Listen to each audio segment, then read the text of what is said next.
ओम शांति। आप सब कैसे हैं? कैसे हैं? जो कहते हैं बहुत अच्छे वो हाथ खड़ा करो। बहुत अच्छा किसको कहते हैं? हाथ तो खड़ा किया। अब बहुत अच्छा किसको कहते हैं? दीजिए जवाब, बोलिए। एक जन खड़ा होकर के बोलिए।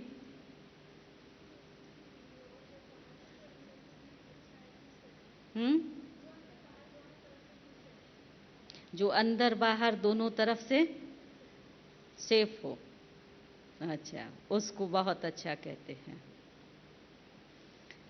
बहुत अच्छा माना जो हमारे बाबा ने दिनचर्या बनाई है, उस दिनचर्या में श्रीमत प्रमाण चलना, उसको हम बहुत अच्छा कहते हैं। चलते तो हैं सभी, लेकिन श्रीमत प्रमाण चलना, श्रीमत प्रमाण चलने में जो कर्म है वो श्रेष्ठ होते हैं, और उन श्रेष्ठ कर्मों के परिणाम स्वरूप हम अपने आप में, जो आपने कहा ना बहुत अच्छे, वो बहुत अच्छेपन की महसूसता का अनुभव करते हैं।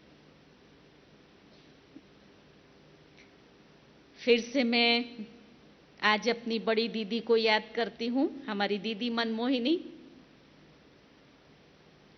श्रीमत दीदी के जीवन का डबल अंडरलाइन किया हुआ धारणा मूर्त गुण था। श्रीमत की इतनी पक्की थी, जो बाबा ने कहा है बस वही करना है। एक बार दीदी अपना अनुभव सुना रही थी। दीदी को थोड़ा मोशन लूज हो गया, तो बाबा ने खिचड़ी बनाई और नींबू का अचार। तो बाबा ने खुद सामने बिठा करके कहा कि बच्ची इतनी खिचड़ी खाओ नींबू के अचार के साथ तो ठीक हो जाएगा। तो दीदी ने कहा, बाबा मैं अचार नहीं खाती हूं, क्योंकि बाबा ने पहले मुरली चलाई थी कि अचार तामसिक है, तो तामसिक चीजें नहीं खानी चाहिए। तो दीदी कहती है, बाबा इतना अच्छा मुस्कुराया और मुस्कुरा करके कहता है, बच्ची कौन खिला रहा है? जिसने श्रीमत दी वही तो खिला रहा है ना। तो दीदी ने बाबा को कहा, बाबा सॉरी। अनुभव बताया, श्रीमत किसको कहते हैं? बाबा ने जिस परिस्थिति के अनुरूप जो राय दी, जो मत दी, वो श्रीमत है।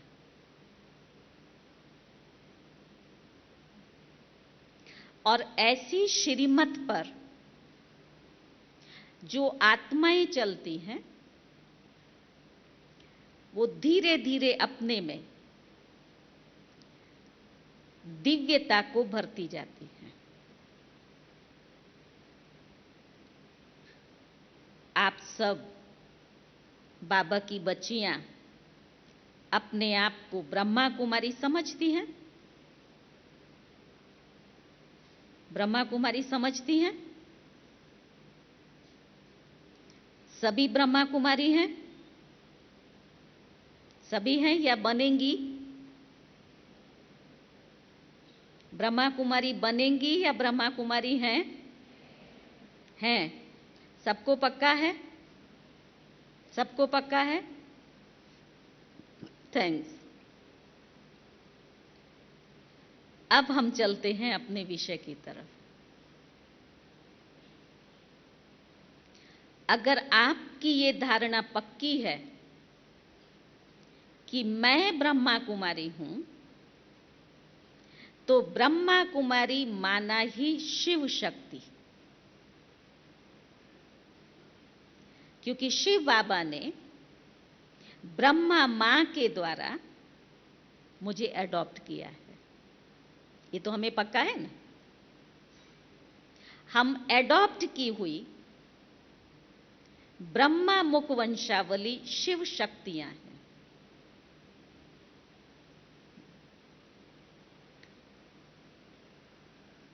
जागृति बहन ने बात की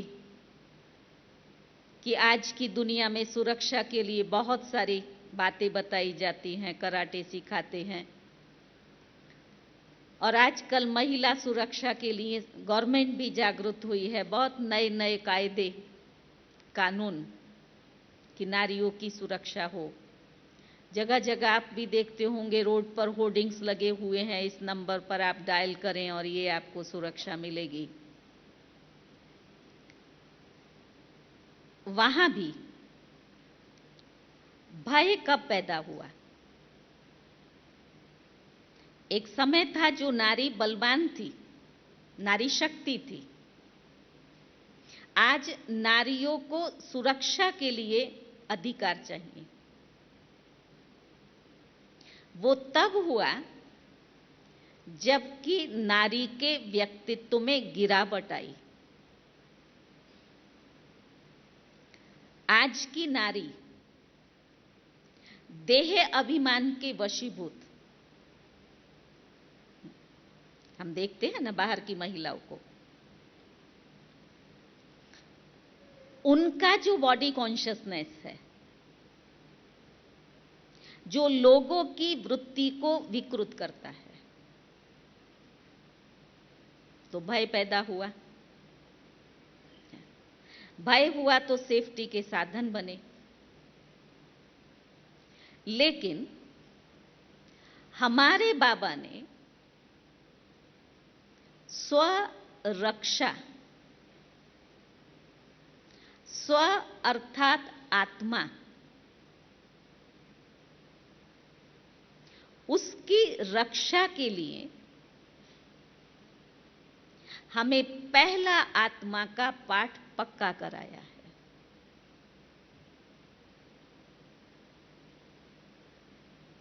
मैं कौन हूं?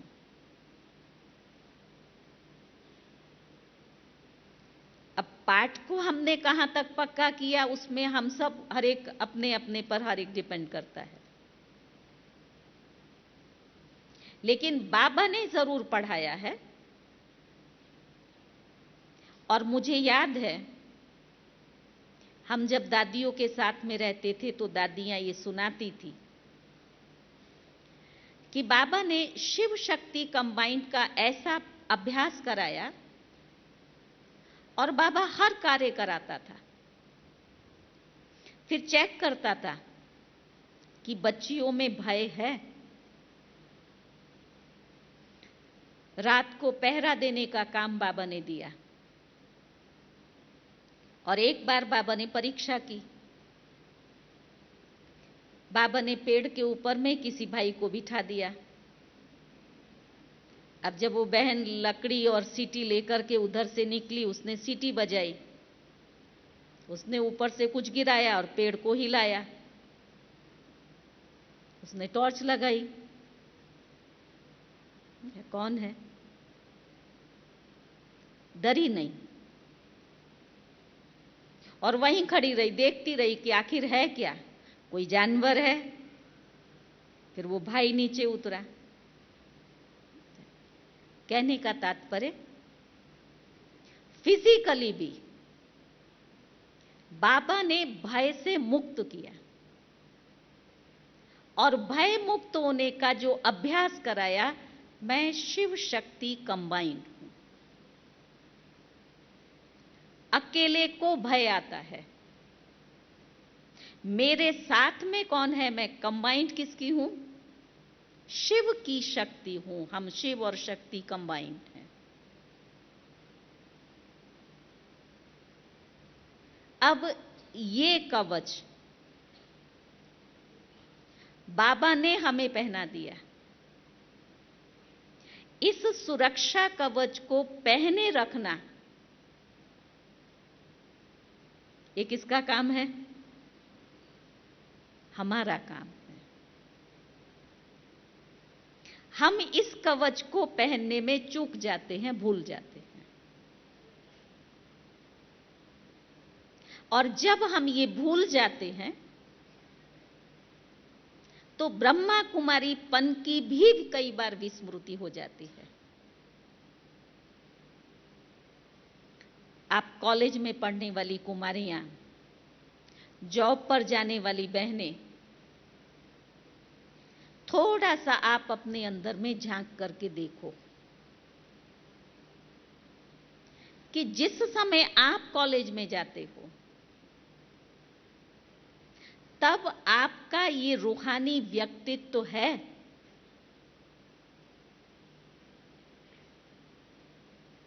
आपको ये सुरक्षा कवच पड़ा हुआ है। बहुत सारी हमारी बहनें ये जवाब देती हैं,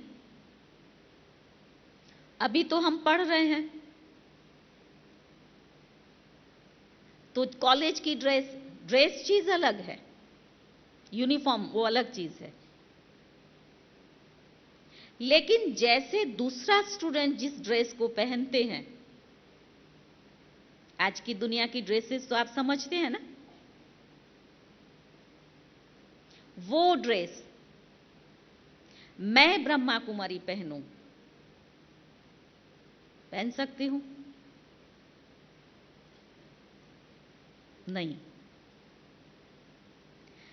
भले आप कॉलेज पढ़ो, ये भगवान की श्रीमत है, लेकिन कॉलेज जाते हुए भी आपकी ड्रेस व्हाइट नहीं पहन करके जाओ, वो मैं नहीं कहती हूं। भले कलर्ड पहनो, बाबा भी छुट्टी देता है,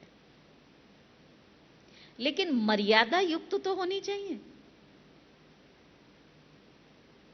मैं ब्रह्मा कुमारी हूं, समझो आपके सामने अभी यहां मैं क्लास कराने बैठूं, सिर्फ हाफ स्लीव का ब्लाउज पहन करके बैठूं, सिर्फ, आपको संकल्प चलेगा? क्यों ये बहन जी आधी बाजू का पहन करके बैठी है, इनको किसने बोला नहीं?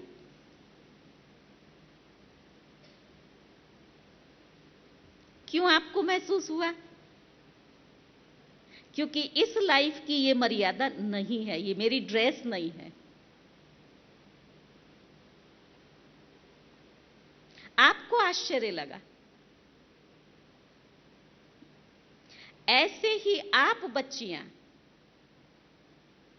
जब कॉलेज में इस मर्यादा के विरुद्ध ड्रेस पहन करके जाती हैं तो बाबा को भी अच्छा नहीं लगता है।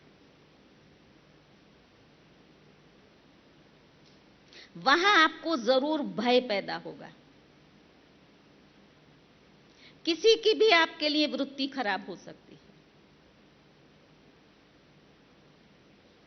अपनी रक्षा के लिए पहला हमेशा शिव शक्ति समझो, ये अभ्यास करो।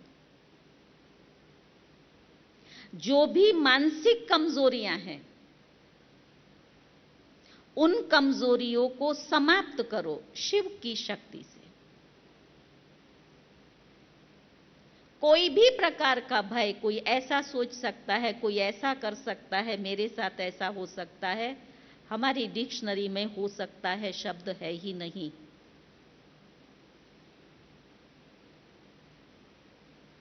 मेरे साथ कोई कुछ भी नहीं कर सकता क्योंकि समर्थ साथी का माइंड है।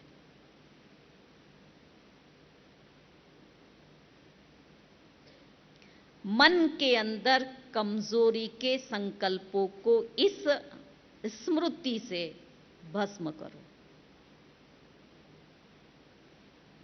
मैं कॉलेजियन कुमारी हूं, नहीं, मैं ब्रह्मा कुमारी हूं। हमारे पास कई ऐसे एग्जाम्पल ऐसे भी हैं, आज भी कई हमारी बहनें हैं जो कॉलेज में पढ़ाने के लिए भी जाती हैं, यही फुल ड्रेस नहीं, समर्पित नहीं है, घर में रहती हैं, लेकिन फुल ड्रेस। उनका प्रिंसिपल, उनका स्टाफ भले मजाक करे, लेकिन अभी सबको ख्याल आ गया है कि नहीं, ये तो इसी ड्रेस में रहने वाली है। किसकी हिम्मत नहीं होती है जो उसकी तरफ आंख उठा करके देखे। इस ड्रेस में ये ताकत है।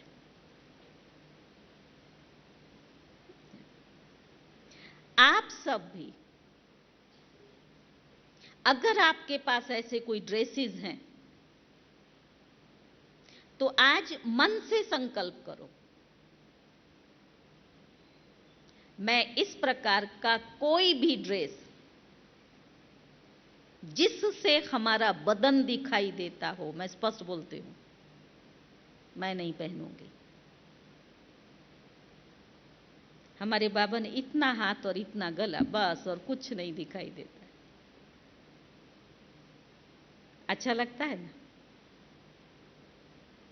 जैसे यहां पर आपने हाथ खड़ा किया ब्रह्मा कुमारी, तो आप उस ड्रेस में हो ना। और घर जाने के बाद जब आप कॉलेज जाते हो तब टाइट जीन्स पहनना, ऊंचे ऊंचे टी शर्ट पहनना, ये ब्रह्मा कुमारियों का ड्रेस नहीं, या ये रूहानी पर्सनैलिटी नहीं है। उससे आपका रूहानी व्यक्तित्व नहीं झलकेगा। किसी को भी देख करके एक लौकिकता का आभास होगा। ये आप कर सकते हो? कर सकते हो? कर सकते हो तो हाथ खड़ा करो। हाथ खड़ा किया है तो इसका पालन करना, और पालन करेंगे तो बाबा की 101% आपको मदद मिलेगी। क्योंकि ये ड्रेस ही हमारी रूहानी पर्सनालिटी को सिद्ध करता है। इसी ड्रेस के अंदर मर्यादा में दूसरी एक बात आती है, रूहानियत में हमारा हेयर स्टाइल।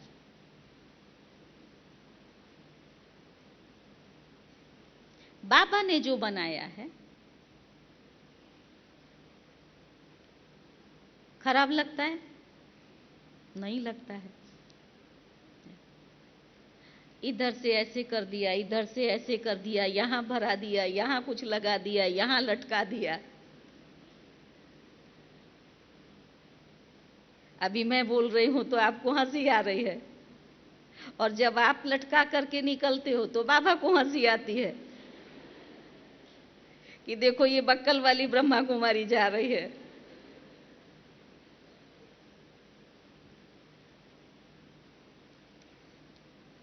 आप जैसे हम भी भट्ठी में आए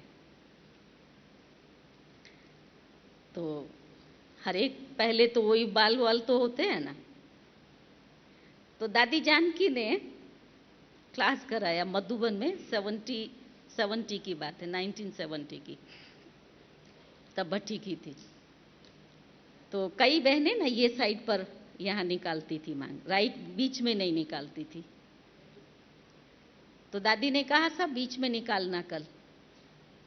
तो कई बहनों ने कहा निकलती नहीं है, किसने कहा सिर दुखता है, माथा दुखता है। जब दूसरे दिन दादी जान की क्लास में आई ना, तो कंघा लेकर के आई, और इतना प्यार से, मीठी आत्मा इधर आओ, ऐसे प्यार करे, लाओ दादी तुम्हारी पाती पाटती है। ये दादी निकाल के देगी, पाती बोलती थी दादी। और दादी ने निकाला तो बाकी सबने क्या किया होगा, दादी से निकलवाई होगी। नहीं निकल भाई, ठीक है दादी, कल से हम ये निकालें।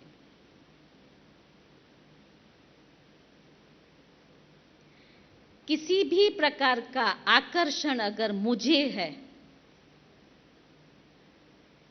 वो बॉडी कॉन्शियस है। और दुनिया जो है वो तो जी ही बॉडी कॉन्शियस में रही है। तो बॉडी कॉन्शियस को बॉडी कॉन्शियस खींचता है।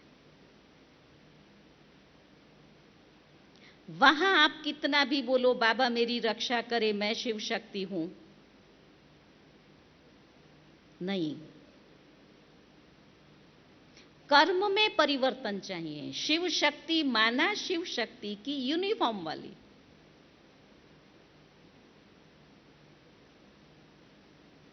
ये भी तो मुझे विचार आया ना, ये इसकी जगह ये हेयर स्टाइल मेरा मुझे अच्छा लगता है।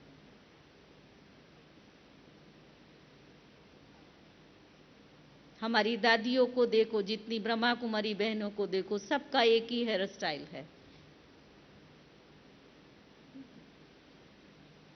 सबसे पहले स्व की रक्षा के लिए स्व को इन भौतिक आकर्षणों से मुक्त करो।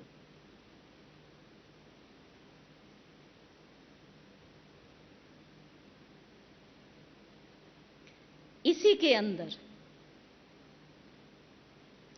तीसरी एक और चीज आती है, वो है हमारा चलना और बोलना।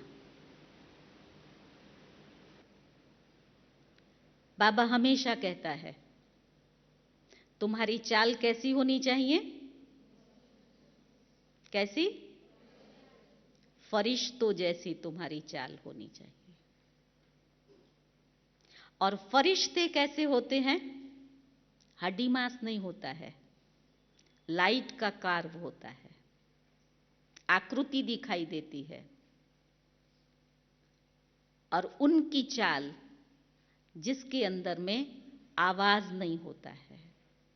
फरिश्ते बड़ा धीमे धीमे चलते हैं, आवाज नहीं करते हैं। आप अपने को पूछो, जब आप अपने कर्म क्षेत्र पर हो, कॉलेज में हो या जॉब पर हो, आपकी चाल के अंदर वो दिव्यता है?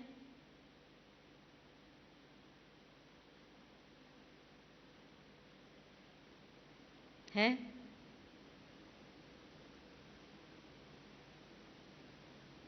बात कर रहे हैं, चल रहे हैं, चल इधर रहे हैं, देख उधर रहे हैं।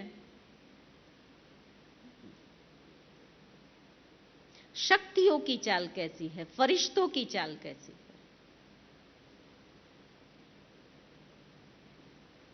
अरे आप जाओ आराम से कॉलेज,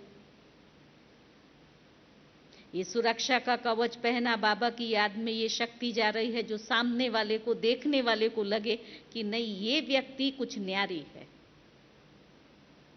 संकल्प जरूर चले उसे आपको देख करके, लेकिन लगे ये न्यारी है, इसके पास कुछ है, ऐसा अनूठा कुछ इसका व्यक्तित्व है। आपको वो प्रभाव डालना है, ना कि फ्रेंड सर्कल के अंदर में जैसे वो चलते हैं, बोलते हैं, देखते हैं, नखरे से देखना, नखरे से चलना।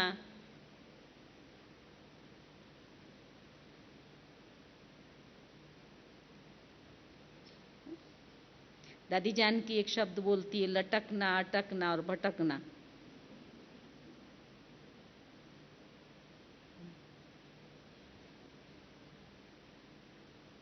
हम जब लटक रहे हैं तो कोई हमारे में अटकेगा ना?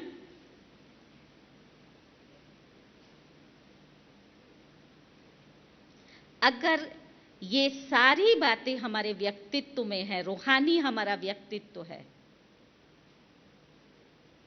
तो आपको किसी की भी रक्षा की जरूरत नहीं है।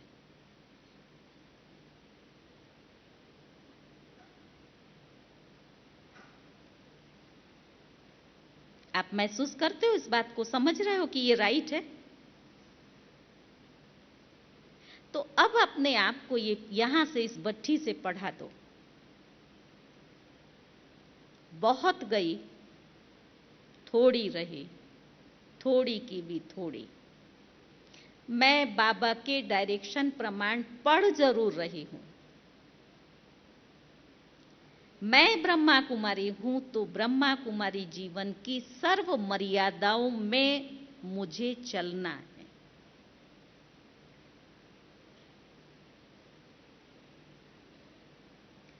अगर आपके ऊपर कोई कमेंट करता भी है, आपका फ्रेंड सर्कल होता है, उसकी चिंता नहीं करो। चिंता किसकी करो? भगवान की। लोग मुझे देखेंगे तो क्या सोचेंगे, ये तो बिल्कुल सिंपल बुद्धू जैसी दिखाई देती है।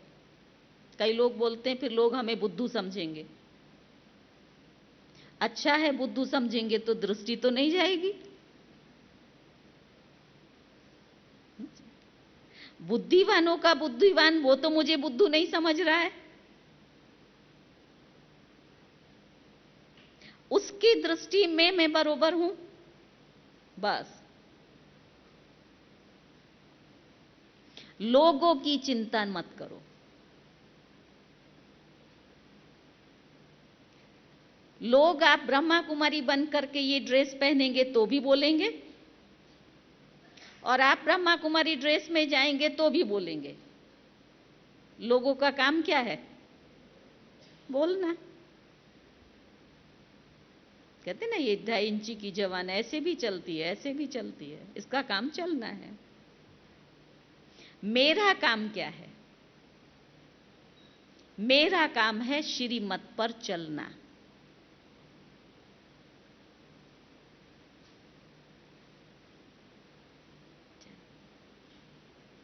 तो अपना रूहानी व्यक्तित्व बनाओ। भौतिक आकर्षणों से, इस शरीर की सजावट से अपने आप को मुक्त कर दो। ये मेरा अलौकिक जन्म है, ये प्रभु पिता की देन है। हम कहते हैं ना तन मन धन सब किसका है? बाबा का है। इस तन पर बाबा का अधिकार है क्योंकि मैं उसकी बच्ची बनी हूं। लौकिक में चाहे मां बाप को खुश करना है, परिवार को ठीक रखना है, वो निमित्त मात्र हूं। मैं उनकी सेवा अर्थ वहां रही हूं।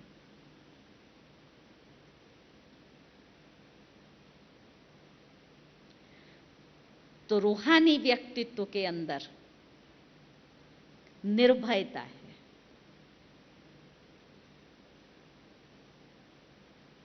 क्योंकि स्व अर्थात आत्मा वो निर्भय निर्वैर है। ये आत्मा का गुण है।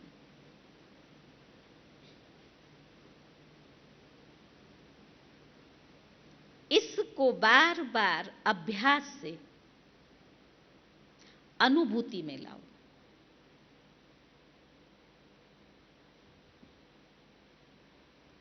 तो ना व्यक्ति प्रभावित करेगा, ना वातावरण प्रभावित करेगा, ना किसी प्रकार के स्थूल जो छोटी मोटी चीजों से डर लगता है उससे आपको डर लगेगा।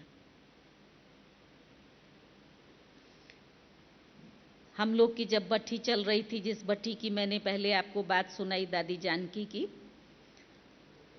तो एक दिन दादी चंद्रमणि का क्लास था, तो उन्होंने निर्भयता के ऊपर क्लास कराया। मुझे बोलते बोलते अभी वो याद आया। तो दादी को कहा कि दादी ऐसे कोई भय नहीं लगता है।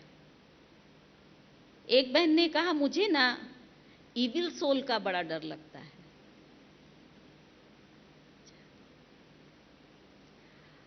क्या दादी बोलती थी? दादी ने कहा अरे तुम ये 5 तत्व वाली उस 3 तत्व वाले शरीर से तुम डरती है? तुमको तो ये 5 तत्व का पुतला है, सूक्ष्म बॉडी 3 तत्व का ना, उन 3 तत्व वाले से तुम डरती है। दादी ऐसे एक्शन करती थी, उसकी हिम्मत हो सकती है जो हमारे सामने में आए।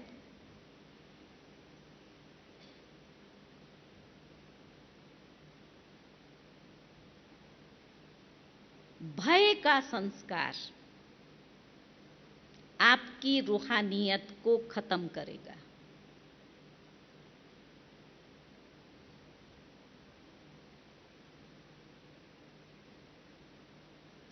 भयभीत चेहरा कैसा होता है? किसी भी शक्ति के चेहरे को आपने भयभीत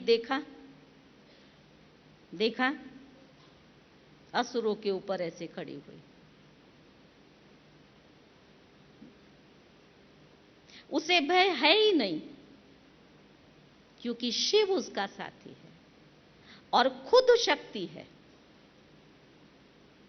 जब तक हम अपने आप को कुमारी समझते हैं, कुमारी माना ही कोमलता, कुमारी माना कमजोरी।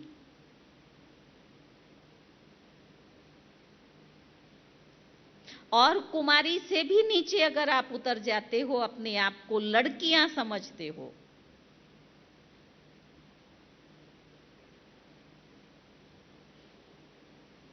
तो वो और नीचे की स्टेज। मैं ना लड़की हूं ना कुमारी हूं, मैं ब्रह्मा कुमारी शिव शक्ति हूं।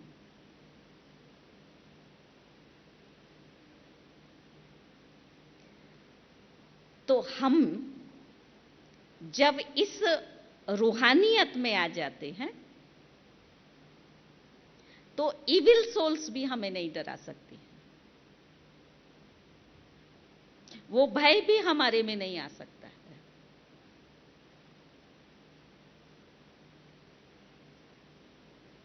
डर लगता है आप में से किसको? इतना छोटा सा कॉकरोच आ जाएगा ना, सारे उछलेंगे। शक्तिपना भूल जाता है। पढ़ाओ अपने आप को।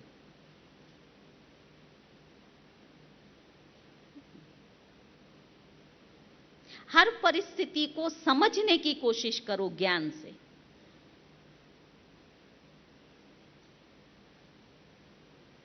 हर गुण के अंदर ज्ञान की शक्ति भरो, तब दिव्यता आएगी, केवल गुण नहीं।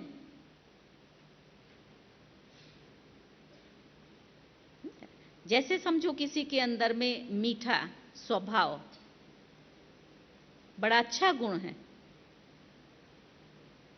किसी का शांत रहने का नेचर अच्छा नेचर है, लेकिन अगर उसमें ज्ञान की शक्ति नहीं है, तो मम्मा हमेशा ये कहा करती थी, वो अगर मीठा है और ज्ञान नहीं है, तो मीठे को चींटियां खा जाएंगी।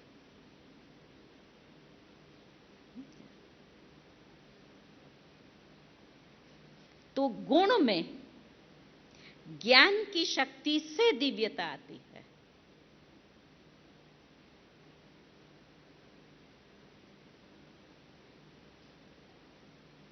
समझा क्या करना है? मैं समझू मेरे में तो बहुत नम्रता है, मैं तो सबके साथ बहुत, मेरा मीठा स्वभाव है, पर ज्ञान उसमें भरो। केवल शांति होगी तो भी लोगों को आपसे डर लगेगा, ये तो बहुत शांत रहते हैं, इसके पास नहीं जाओ। गुण में ज्ञान भरने से बैलेंस आ जाता है, और वो बैलेंस हमारी सेफ्टी का साधन है।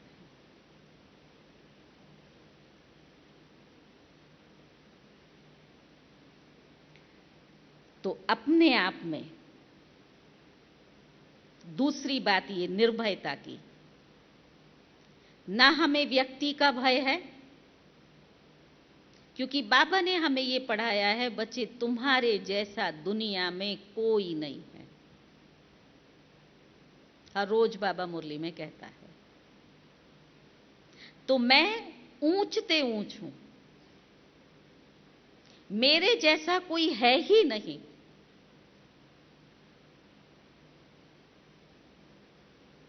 तो दोनों बातें इसके अंदर आएंगी। इस स्मृति से एक तो आपकी रूहानी पर्सनालिटी बनी रहेगी, कोई मेरे जैसा नहीं है, मैं श्रेष्ठ हूं।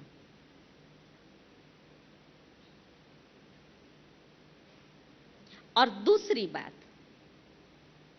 वो एक रूहानी खुमारी, नशा,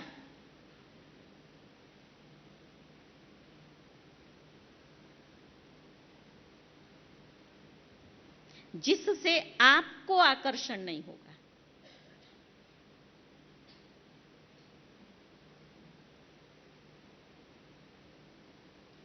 ऐसे अपने आप में चेक करो।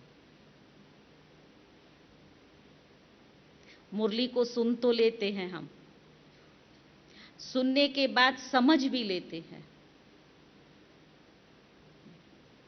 लेकिन ज्ञान को समझ तक नहीं रखना है।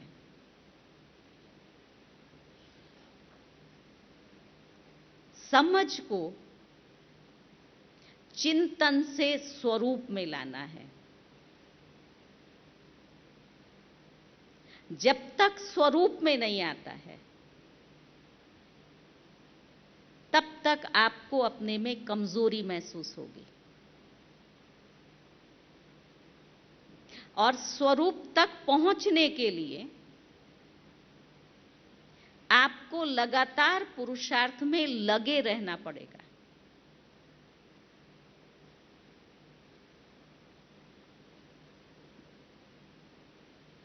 क्योंकि कई बार रिजल्ट नहीं दिखाई देता है तो पुरुषार्थ करते करते थक जाते हैं। इतना मेहनत करते हैं फिर भी नहीं होता है, अच्छा थकते हैं। एक तो थको नहीं, क्योंकि जो आप कर रहे हो वो जमा हो रहा है। समझो आपने लक्ष्य रखा है, रोज मुझे आधा घंटा बाबा के सामने योग करना है। मैंने जो शुरू में अभ्यास किया, नहीं लगता था, योग करना नहीं आता था, भले नहीं लगा, लेकिन अंदर में होता था, एक बैठने का संस्कार तो पक्का हो रहा है ना, बेनिफिट तो है ना। छोड़ो नहीं, बैठते बैठते बैठते कल लगेगा।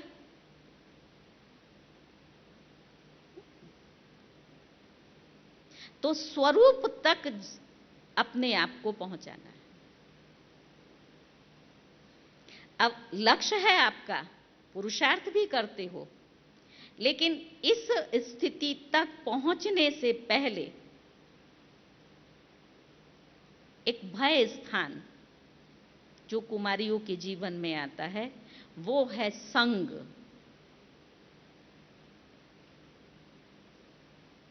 जो दिशा बदल देता है। और धीरे धीरे वो संग आपके इस रूहानी व्यक्तित्व को खत्म कर देता है, आपको पता नहीं पड़ता है। आपको लगता है चलो आज इसके साथ पिक्चर देख लिया, उसमें क्या है, देख लिया।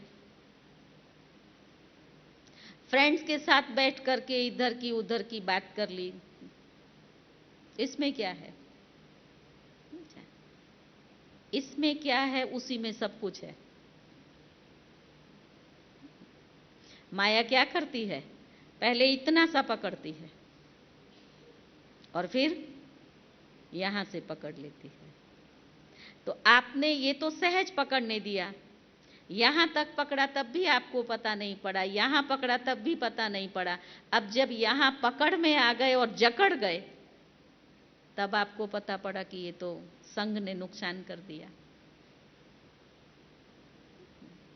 इसलिए रूहानी पर्सनालिटी बनाने के लिए आपको हमेशा संग का ध्यान रखना पड़ेगा। जो मैं पहले से एक शब्द बोलती आ रही हूं, उसी को फिर आपको स्मृति में लाना पड़ेगा। मैं शिव की शक्ति हूं, मैं उसके संग में रंगी हुई आत्मा हूं।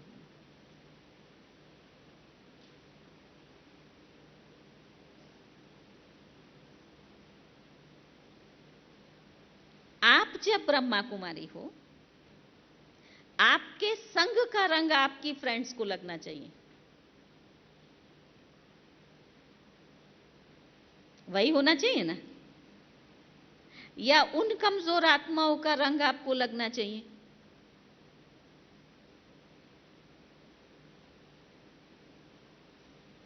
तो अगर उनका रंग लगा, माना मैं कच्ची हूं, तो उसका पक्का रंग मेरे को लगा ना। इस संग की हमेशा संभाल रखना, फ्रेंड से भी और फ्रेंड्स के साथ में अध्ययन से भी। पुस्तकें, कोई भी इस प्रकार की पुस्तकों का वांचन, अध्ययन नहीं करना है। हमारे साथ में एक स्टूडेंट थी, वो पढ़ती थी कॉलेज लाइफ में, उसको नॉवेल पढ़ने का शौक हो गया। क्लास में टीचर लेक्चर दे रही है, पढ़ा रही है, वो लास्ट बेंच पर बैठी हुई नॉवेल पढ़ती रहती थी। और ऐसा रस, दिन में कितना मोटा मोटा नॉवेल होता है, जब तक पूरा ना हो वो कहती मुझे खाने की भी इच्छा नहीं होती। फिर परवशता। हमारे बाबा ने सबसे अच्छा खुराक हमें सुबह सुबह मुरली दे दिया है। आप मुरली को देखो तो क्या मुरली के अंदर नहीं है? हर धर्म की नॉलेज है, हर व्यवहार की शिक्षा है, हर स्थितियों का ज्ञान है, कैसे आप ऊंची स्थिति बनाओ, हर बात की समझ उस मुरली के अंदर है। तो किसी भी प्रकार के संग से, जिसको बाबा कुसंग कहता है, मुझे अपने को सेफ रखना है, जिससे मेरा रूहानी व्यक्तित्व बढ़ता रहे।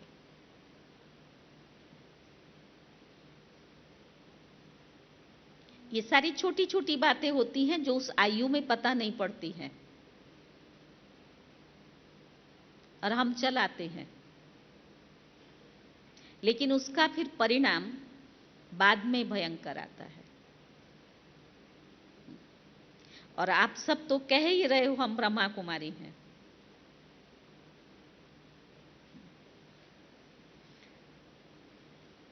कोई भी प्रकार का वो लक्ष्य, अगर किसी को किसी कारण से नौकरी करनी पड़ती है, कारण से, घर की परिस्थिति है, आर्थिक स्थिति ठीक नहीं है, उसको भी आप श्रीमत समझ करके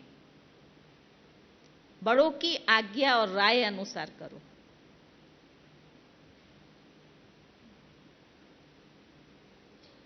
मेरे जो जीवन का लक्ष्य है, अगर मुझे बनना है तो बनने के लिए अभी से ही, जब आप पढ़ रहे हो, इसी अध्ययन काल से उन मर्यादाओं को जीवन में धारण करते चलो।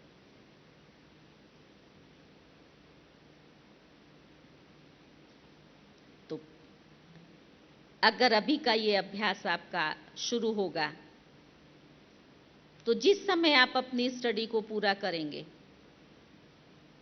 तो आपको कोई भी कंफ्यूजन नहीं होगा, क्योंकि आपकी पर्सनालिटी तो तैयार हो गई ना। आप उसी लक्ष्य से पढ़ रहे थे, बढ़ रहे थे ना। जो संग बुद्धि को भ्रमित करता है,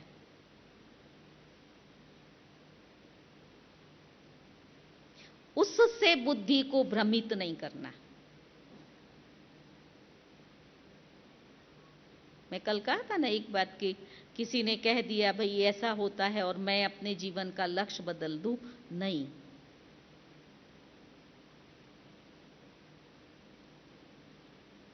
वहां पर नॉलेज का उपयोग करो। हर आत्मा के कर्म, हर आत्मा का हिसाब किताब वो अलग अलग है ना। किसी का हिसाब किताब किसके साथ में कड़ा है तो कुछ पूर्व जन्म का है ना। अब मेरा हिसाब किताब कड़ा नहीं है और मैं उसके संग में आकर के अपने इस व्यक्तित्व को डाउन करूं कि नहीं मेरे साथ भी ऐसा हो गया तो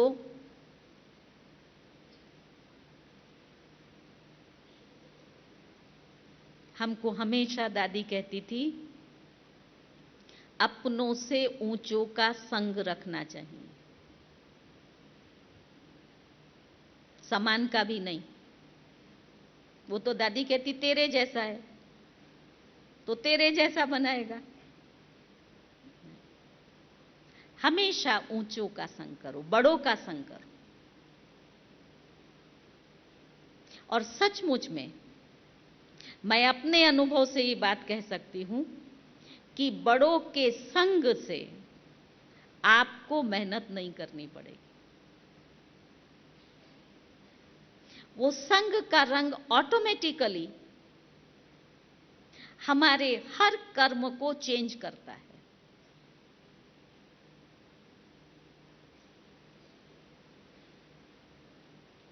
क्योंकि उन बड़ों में वो पावर है, उनकी उस प्यूरिटी की पावर से हमारी कमजोरी दूर होती है, हमें अच्छा करने की प्रेरणा मिलती है, शक्ति मिलती है। और अगर आपने संग ही कमजोर का कर लिया तो क्या होगा? पहले ही कमजोरी और कमजोरी आई। फिर मालूम क्या कहते हैं, मेरे ना इसके साथ संस्कार मिलते हैं, मुझे ना इसके साथ में ये करना अच्छा लगता है। संस्कार मिले अच्छी बात है, मिलकर के सेवा करो अच्छी बात है, लेकिन जिससे मिल रहे हैं उसी के संग में मैं रहूं ये गलत बात है।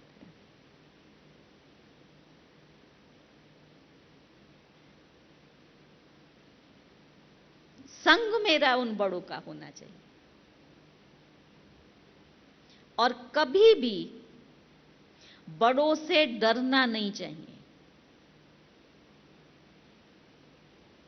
ये बात पक्की रखना,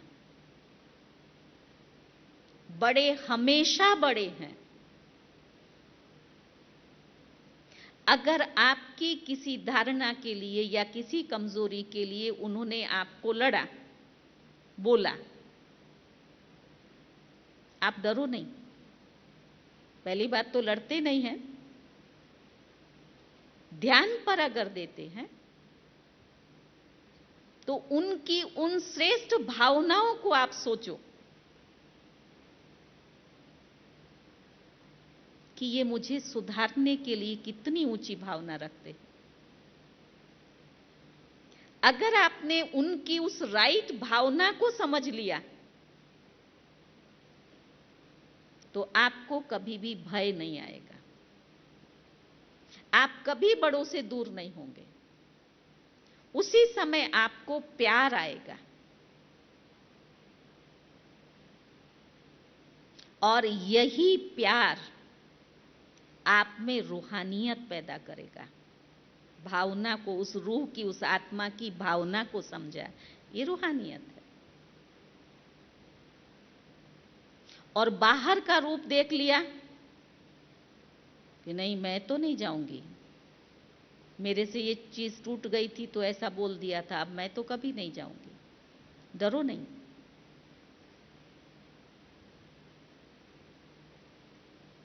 यही संग, जैसे बाबा ऊंचे से ऊंचा है उसका संग हमें ऊंचा बनाता है,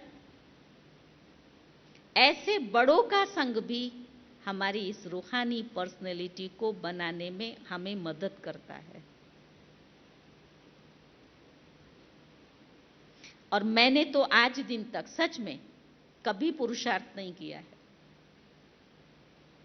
इन बड़ों की, दादियों की दुआओं ने मुझ आत्मा को खूब आगे बढ़ाया है। आज दिन तक भी दादियों का संग है। पहले दिन से, जब से यज्ञ में पांव रखा है तब से किसी भी दादी से मुझे डर नहीं लगा। लेकिन जब मैं आई यज्ञ में तब मुझे भी कहा, किसी ने मुझे बोला ईशु दादी के पास नहीं जाना, वो बड़ी सीरियस रहती है। किसने कहा बड़ी दीदी के पास नहीं जाना, दीदी बड़ा स्ट्रिक्ट है। अच्छा। किसी ने कहा लच्छू दादी से बात नहीं करना, वो छोटी छोटी बात दीदी को जाके सुना देती है। अलग अलग मुख, अलग अलग बातें। लेकिन हम हमेशा दादियों के सामने रहे, उनके बिल्कुल नजदीक रहे। तो आज दिल से थैंक्स निकलता है कि उनके संग ने आज एक एक रग के अंदर में इन दादियों की पालना बह रही है। याद आता है कि नहीं, ये सिखाया है, यही तुम्हें करना है। इन्हों की जो रूहानी पर्सनैलिटी है वो तुम्हारी होनी चाहिए। ऑटोमेटिक आता है। तो अपने आप को कभी ऐसे कमजोर के संग में नहीं ले जाना। ये संग आपको थोड़ा समय के लिए अच्छा लगेगा, इसमें भी आनंद आता है, किसकी बात करने में, इसकी इधर की उधर की, वो सब बातों में इसको कानों को रस पड़ता है, आत्मा को अच्छा लगता है। लेकिन वश नहीं होना कि ये तुम्हें भले अभी अच्छा लग रहा है, लेकिन तुम्हारी अच्छाई को, तुम्हारी रूहानी पर्सनैलिटी को खत्म करेगा। खुद को बढ़ा देना। और कोई भी कमी, कमजोरी जैसे आपको महसूस होती है, फट से उसको वहां ही खत्म करो। बढ़ाने के बाद खत्म करने में समय जाता है, और जो विकर्म का बोझ चढ़ जाता है उसको खत्म करने में मेहनत करनी पड़ती है। इसलिए बाबा ने यज्ञ के अंदर में सबसे सहज उसकी विधि रखी है। जिस समय जैसे आपको महसूस हो, बाबा के सामने जाकर के बाबा को सॉरी बोलो। सॉरी बोलने का मतलब नहीं दिन में 10 भूले करती रहूं और बाबा के आगे जाकर के बैठूं और बाबा को बोलूं बाबा सॉरी। नहीं, महसूसता के साथ में बाबा को कहो, बाबा सॉरी, आज मेरे से इस मर्यादा का उल्लंघन हुआ, आज इस श्रीमत का उल्लंघन हुआ, सॉरी। और वहीं उसको चेंज कर दो, तो जल्दी खत्म होगा और साथ में आपको बाबा का प्यार मिलेगा कि बच्ची ने सच्चाई से इस बात को महसूस किया है।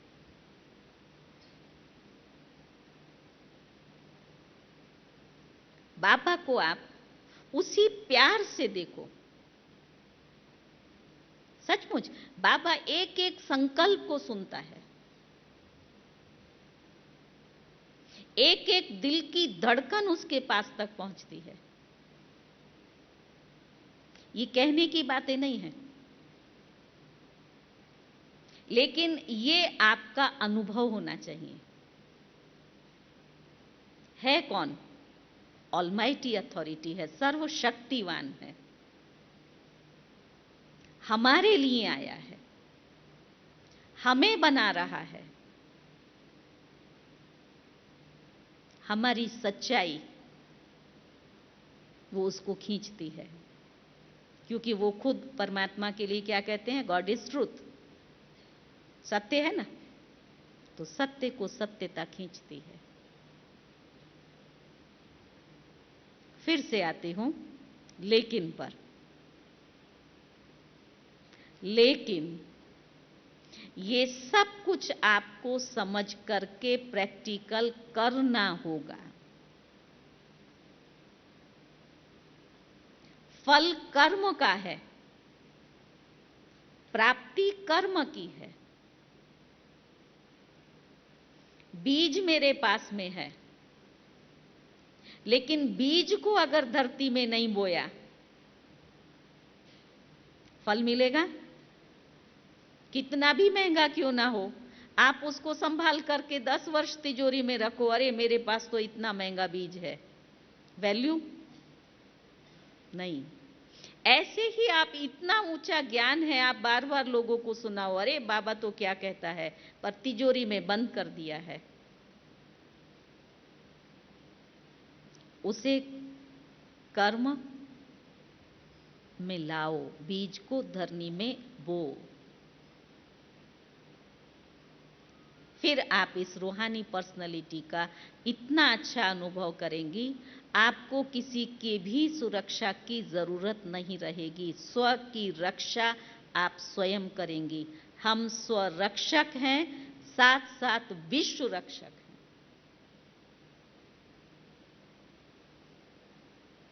आज वो दुनिया वाले कितने कराटे सिखा ले, कितने नियम बना दें, उनकी रक्षा है ही नहीं, सुरक्षा कहां भी नहीं है। तो अब आप लोग जब भी घर से बाहर निकलो, हमेशा ये सुरक्षा कवच पहन करके निकलो, मैं शिव शक्ति।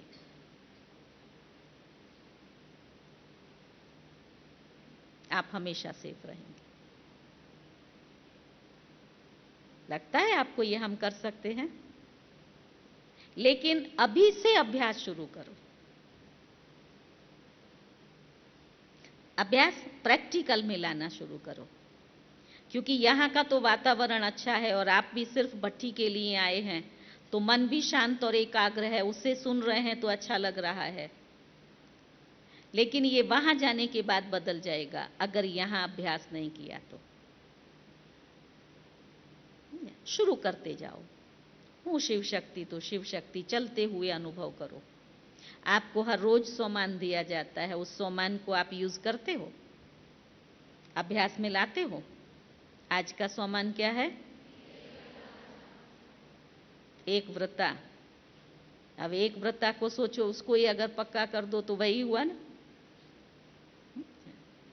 कोई नहीं है, मैं एक व्रता हूं, ऐसा व्रत है।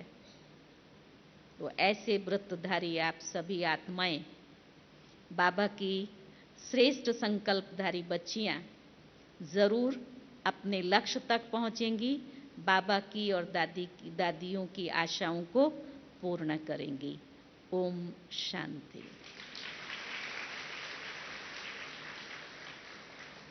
आप में से किसी को कुछ पूछना है इस विषय में? विषय क्लियर हुआ? हुआ? पीछे बहने ठीक है? तो बस अभी अभ्यास शुरू करेंगे।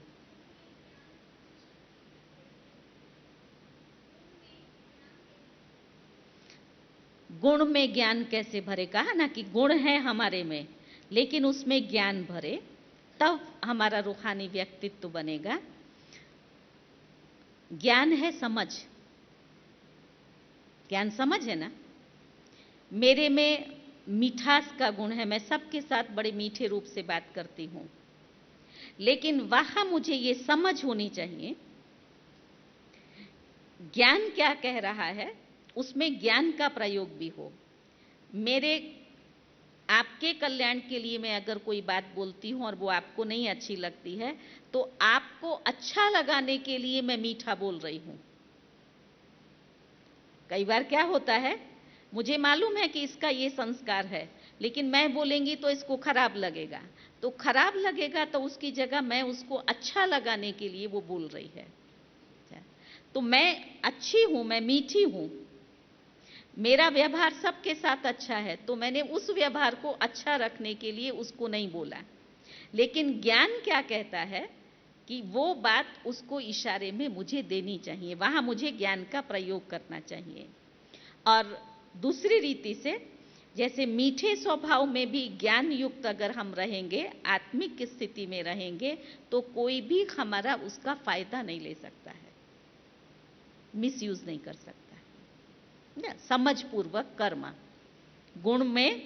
गुण को जब आप प्रैक्टिकल में यूज कर रहे हो, तब ज्ञान युक्त अर्थात समझ पूर्वक हम उसको करें। ठीक है, चलो।